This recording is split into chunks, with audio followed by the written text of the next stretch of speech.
Salut à tous, très heureux de vous retrouver dans cette nouvelle vidéo où on va analyser les matchs de Ligue des Champions, dernière journée pour ce mercredi 13 décembre. Si vous aimez ces vidéos, mettez un maximum de pouces bleus et sachez les amis que pour la journée de jeudi, j'ai deux pronostics, deux très belles values en Ligue Europa à vous partager. Donc je les ai déjà envoyés en VIP et je vous les enverrai jeudi donc dans le canal public. Donc n'hésitez pas à nous rejoindre, vous avez le canal dans la description ou dans les commentaires.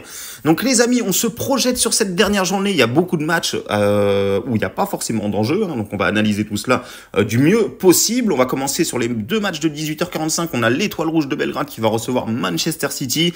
Première info à prendre en compte, et bien tout simplement Manchester City est qualifié et sûr de rester premier. D'ailleurs Manchester City qui est pas en grande forme je trouve en ce moment. Alors certes ils ont regagné ce week-end 2-1 face à Luton, une équipe très faible, donc ils auraient même pu en mettre plus normalement.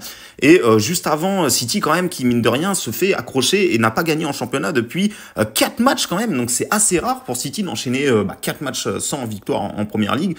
Ça leur a coûté cher au classement, mais en tout cas en Ligue des Champions ils font le taf, c'est-à-dire qu'ils ont 5 matchs joués, 5 victoires, donc c'est parfait. Ils vont forcément viser le 6/6. Maintenant voilà, comme vous le savez peut-être, il y aura Haaland qui sera pas là.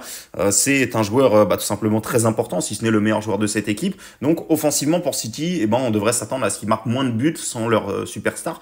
L'Étoile Rouge de Belgrade de leur côté, ils sont 4e, ils n'ont pas fait forcément une bonne campagne européenne, mais attention au match aller, ils menaient quand même 1-0 à la mi-temps sur la pelouse de City. Donc après City avait réagi, mais voilà, en tout cas cette équipe de l'Étoile Rouge a su poser des problèmes durant une mi-temps quand même, donc je serais pas surpris qu'ils posent des problèmes également à cette équipe de City au match retour. Ils sont devant leur public, ils vont vouloir bien finir, à domicile ils sont plutôt intéressants. Là moi je vois plutôt un match assez offensif les amis, dans le sens où City voilà, ils sont déjà qualifiés, ils vont peut-être faire tourner un petit peu, de l'autre côté l'Étoile Rouge ils vont vouloir faire plaisir à leurs supporters. Moi je vois bien tout simplement, vous pouvez jouer les deux équipes marques si vous voulez, mais je vois bien tout simplement le 2,5 buts, le plus de 2,5 buts, ça vous fait une cote à 1,47. Je pense que ça devrait passer sans trop de problème. Vous pouvez même la choper à 1,50 sur VBet d'ailleurs. Donc voilà les amis, plus de 2,5 buts pour ce premier match entre City et l'Étoile Rouge. Et je vois bien un petit 2-1 pour City, sans grande conviction. Ça reste un match sans enjeu. Je vous déconseille personnellement de toucher au match où il n'y a plus d'enjeu. Leipzig contre Young Boys, donc là encore une fois on est dans un groupe, c'est le groupe où il n'y a plus d'enjeu tout simplement. Donc les Young Boys qui sont 3e, Leipzig qui est 2e, on va aller voir au match aller ce que ça nous a donné, et c'est Leipzig qui avait réussi à l'emporter, malgré que Young Boys avait quand même offert une belle résistance, parce qu'il y avait un partout à 20 minutes de la fin. Donc voilà, attention, cette équipe des Young Boys qui est quand même plutôt pas mal, ils sont meilleurs que l'Étoile Rouge par exemple, et ils pourraient pourquoi pas planter un petit but là-dessus. Maintenant, jouer à Leipzig c'est toujours très compliqué, il y a très peu d'équipes qui arrivent à repartir de là-bas avec les 3 points. Moi, je vois bien Leipzig confirmer devant son public. Maintenant, je serais pas surpris qu'ils prennent un petit but. Donc, je vais vous conseiller tout simplement les deux équipes marques. Ça vous fait une cote à 1,66. Je trouve ça vraiment pas mal. On va passer maintenant au match Anvers contre Barcelone.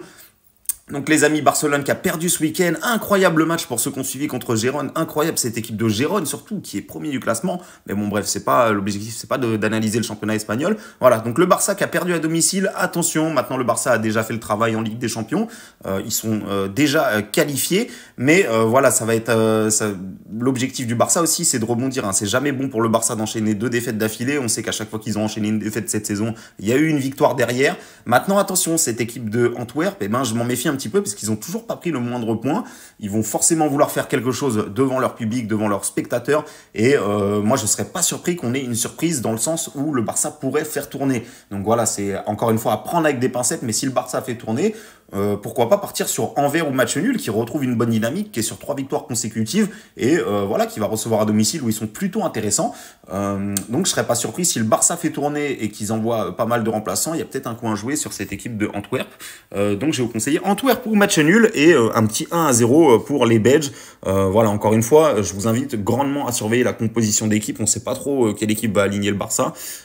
Donc voilà les amis, on va passer au match Atlético contre Lazio, donc une équipe de Atlético qui a 11 points, qui est premier, qui va vouloir terminer premier d'ailleurs, et la Lazio qui va essayer d'aller chercher la première place. L'Atlético est largement meilleur, on va pas se raconter d'histoire sur le papier, au niveau de l'effectif, en plus ils sont à domicile. Moi, personnellement, je vais pas forcément partir sur une victoire de l'Atlético, parce que bon, 1,58, ça peut se jouer, mais c'est pas non plus exceptionnel. Là où moi j'ai envie d'aller tenter un buteur, c'est tout simplement Griezmann, les amis. Il est à quelques buts de battre un record, de devenir le meilleur buteur de l'Atlético. Il est plutôt en bonne forme.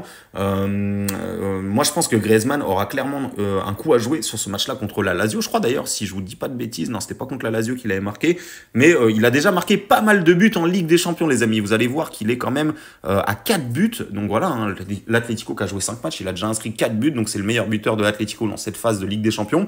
Et sachez qu'il a une cote tout simplement à 2,61. Donc voilà, Griezmann aura quand même des opportunités devant son public. Il a un record à battre, il a quelques buts de battre le record. Donc moi j'ai envie de tenter cette grosse cote, hein, Griezmann à 2,61. Je trouve ça vraiment intéressant pour un buteur. Donc voilà, on va passer maintenant au match Celtic-Feyenoord, les amis. Donc le Feyenoord Rotterdam qui avait gagné le match aller 2-0. On les avait joués d'ailleurs sur ce match-là. On avait eu une très belle value, cote supérieure à 2 pour Feyenoord. Et Feyenoord qui est déjà qualifié, hein, qui est déjà sûr de se qualifier en Ligue Europa. Le Celtic qui va jouer pour l'honneur, qui va essayer de ramasser une petite victoire devant son public. Et pourquoi pas, les amis, cette équipe du Celtic, devant leur public, mine de rien, ils sont quand même difficiles à jouer. Hein. D'ailleurs, l'Atlético s'est fait accrocher contre eux. Donc méfions-nous quand même, cette équipe de Celtic. Voilà, ils ont quand même envie de finir avec une victoire. De l'autre côté, Feyenoord, ils ont un match très important à jouer ce week-end, je crois. Oui, non, c'est pas eux, excusez-moi, je me suis trompé avec le PSV. Mais voilà, Feyenoord, à l'extérieur, eux aussi, ils peuvent faire tourner hein, également, hein, parce qu'il n'y a pas forcément d'enjeu. Et je trouve que la cote est pas mal pour le Celtic. Hein. Celtic, devant son public, ils vont vouloir prendre une victoire. Celtic rembourse et si nul, c'est coté à 2,14. Je trouve ça plutôt intéressant. Donc voilà les amis, moi je vois bien pourquoi pas un petit 2-1 pour le Celtic pour ce match-là. Le grand match que tout le monde attend, Dortmund contre le Paris Saint-Germain. Et ça va être vraiment à fort enjeu. Ousmane Dembélé qui a pris une suspension, qui sera pas là pour ce match-là. On a Emre Can également qui sera pas là du côté de Dortmund. Bon, Dortmund est déjà qualifié, maintenant ils vont pas lâcher le match comme ça. Hein. Ils ont vraiment envie de terminer premier. Si le PSG gagne, c'est le PSG qui termine premier. Hein. Je pense que tout le monde est au courant. Le PSG peut également se faire éliminer, hein, dans le sens où Newcastle, s'il gagne contre Milan et que de l'autre côté, le PSG n'assure pas contre Dortmund, voilà, le PSG peut terminer en Ligue Europa. Maintenant, ce qui est bien avec le PSG, c'est qu'ils sont au moins assurés de finir dans les 3 premiers, donc ils vont au moins jouer une Coupe d'Europe. Mais forcément, on veut la Ligue des Champions et si possible, la première place, c'est très important. Moi, je pense que Mbappé va vraiment vouloir se montrer sur cette dernière phase, sur cette dernière journée de Ligue des Champions. On sait qu'au match aller, d'ailleurs, il avait marqué hein, contre Dortmund. Et j'ai vraiment confiance en ce joueur. Je pense qu'il va s'illustrer sur ce match-là. Je pense que le PSG peut l'emporter. Maintenant, voilà, faut pas être dans le calcul. Faut pas commencer à calculer ce que fait Newcastle contre Milan, etc., etc. Faut vraiment jouer la victoire à tout prix. Ça va pas être facile, mais je pense qu'avec Mbappé, ça peut le faire. On a une cote pour le PSG qui est plutôt intéressante, qui est à 1,86. Si on combine Mbappé buteur et victoire du PSG, ça nous offre une cote à 2,47. Je trouve ça pas mal. Je vais vous donner un petit 3-1 pour le PSG. Porto contre Shakhtar, là on a du fort en jeu les amis, puisque le Shakhtar peut encore se qualifier. S'il gagne contre Porto, et ils repasseront devant Porto, ils seront qualifiés en 8e de finale. Donc vraiment le Shakhtar qui a fait sensation dans ce groupe, hein, qui a pris quand même quelques surprises, notamment contre le Barça. Hein, ils ont réussi à battre le Barça. Donc attention à cette équipe du Shakhtar qui est capable quand même de faire des gros coups. Porto, cette saison, je trouve qu'ils sont un peu moins forts. Hein. Honnêtement, il y a quand même quelques défaites qui font tâche. Voilà, ils ont d'ailleurs un match très très important contre le Sporting ce week-end. Hein. Si je vous dis pas de bêtises, voilà, c'est ça. Donc en plus de ça, voilà, il y a 2 gros matchs pour Porto. Là, il y a la qualification en Ligue des Champions à jouer et il y a également le choc contre le Sporting ce week-end. Donc grosse semaine pour cette équipe du FC Porto. Ça va être compliqué contre le Shakhtar. Franchement, ça vaut pas le coup, je trouve. 1,42 pour Porto, sachant qu'ils n'ont pas besoin de gagner un simple match nul leur suffit pour se qualifier. Je vous déconseille grandement de jouer une victoire de Porto.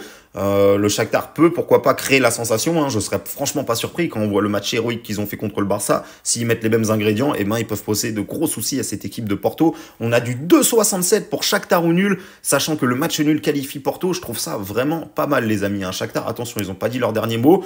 Au match aller, qu'est-ce qu'on a eu au match aller? On va aller voir. Il y a eu 3-1 pour Porto. Donc voilà, Porto avait quand même fait le jeu. D'ailleurs, on les avait joués là-dessus, les amis. Hein. Je crois que je vous avais envoyé une victoire de Porto en VIP. Mais pour ce match retour, je pense que le Shakhtar peut, pourquoi pas, embêter cette équipe de Porto. Voilà, donc je vais, sans grande conviction, vous conseiller Shakhtar ou nul, puisque la cote est plutôt pas mal. Hein, quand même 2,67 pour une équipe comme ça qui a besoin absolument de gagner. Le match nul qualifie Porto, je vais pas me répéter, mais je vous déconseille grandement de partir sur Porto sur ce match-là. Je vois bien pourquoi pas un 2 buts partout, un match animé, un match foufou. Et le 2 buts partout permettrait à Porto de se qualifier tout simplement. Dernier match, et ça concerne le groupe du PSG, le fameux Newcastle contre AC Milan. Donc Newcastle à domicile qui est très très fort, on l'a vu, hein, le PSG qui a pris 4 buts là-bas. Mais attention, Newcastle a de nombreux absents, il y a plus de 11 joueurs qui sont sur la liste d'absents. Alors bon, c'est pas tous des titulaires, mais il y en a quelques-uns qui sont très importants, comme notamment le gardien Nick Pope, hein, qui avait fait un excellent match contre le PSG d'ailleurs. Et on a Tonali qui est suspendu, il y a quand même plusieurs joueurs, Barnes, il y a quand même pas mal de joueurs qui sont pas là. Du côté de Milan aussi, hein, il y a quelques absents, mais Milan a retrouvé Leao, les amis. C'est un joueur très important qui peut faire très mal en contre-attaque. Hein, donc moi, je me méfie énormément de cette équipe de Milan. Ils ont une cote vraiment alléchante, hein, 3,80 avec tous les absents qu'il y a du côté de Newcastle. Maintenant, Newcastle, il y a un public, ça pousse. Stade anglais, c'est très difficile. Moi, je pense qu'on peut avoir lieu à un match nul. Hein, voilà, Newcastle va tout donner pour gagner. Milan aussi. Et dans cette situation-là, pourquoi pas arriver sur un match nul. Hein. 3,83 en plus, le match nul, 3,88 même sur Unibet. C'est vraiment des cotes très très hautes, hein, pour ceux qui veulent tenter. Moi, je vais assurer quand même, je vais vous conseiller, vu qu'on est sur YouTube, voilà, je vais essayer de vous sécuriser un max le truc. Match nul remboursé si victoire de Newcastle, tout simplement. Hein.